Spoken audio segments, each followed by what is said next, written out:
こんにちは、和田よしみです。今日の姫ご飯は天ぷらを作っていきます。それでは作っていきましょう。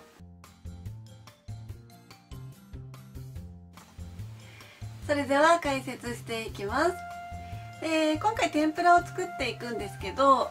衣に使うのは天ぷら粉じゃなくって今回薄力粉を使っていきます。どうしてもね、もう天ぷら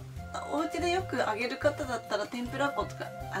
って使ってもいいと思うんですけど、やっぱり天ぷらってねそんなに家でやらなかったりもするので、私の場合はなので天ぷら粉買っちゃうと結構粉が余ってしまうので、今回は薄力粉を使ったレシピになります。で天ぷら粉っていうぐらいだからね、天ぷらがカラッと揚がるようになってるんですけど、何が違うかっていうと、市販の天ぷら粉にはベーキングパウダーだったりとか卵の粉だったりとか、あとでんぷん、お塩などが入っております。で、薄力粉にプラスお水とあとマヨネーズを合わせて衣にしていくんですけど、衣にマヨネーズを入れることによって揚げた時にね、衣の中の水分をこう外に出す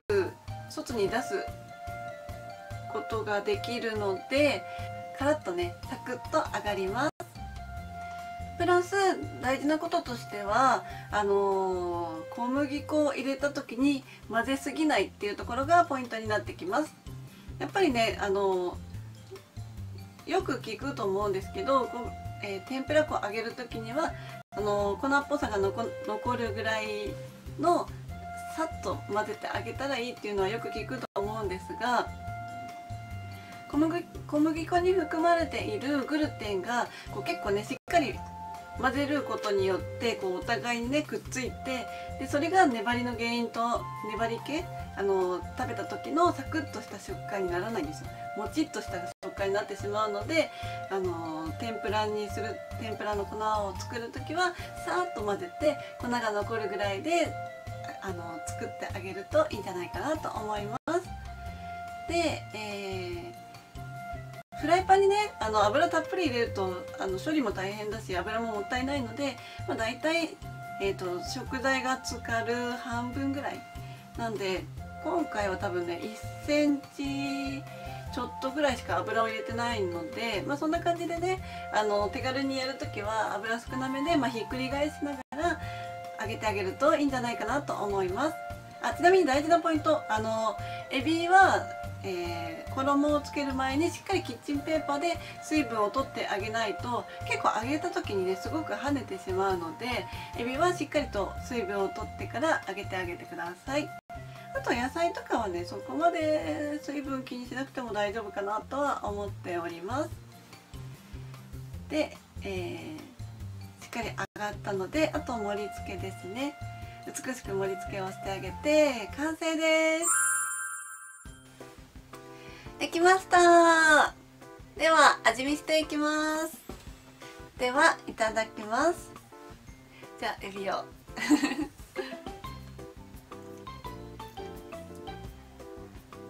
マヨネーズを入れることによってカラッと揚がっていてとっても美味しいと思います。ちなみに今回はちょっとお塩をかけてるんですけど、天つゆとかでも美味しくいただけると思います。ぜひ作ってみてください。最後まで動画をご覧いただきましてありがとうございます。チャンネル登録よろしくお願いします。そして姫ごはんの公式 LINE アットが始まりました。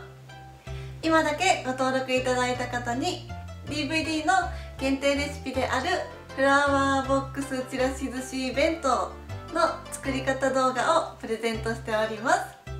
詳しくはコメント欄にリンクを載せておきますので、ぜひぜひご覧いただけると嬉しいです。それではまたお会い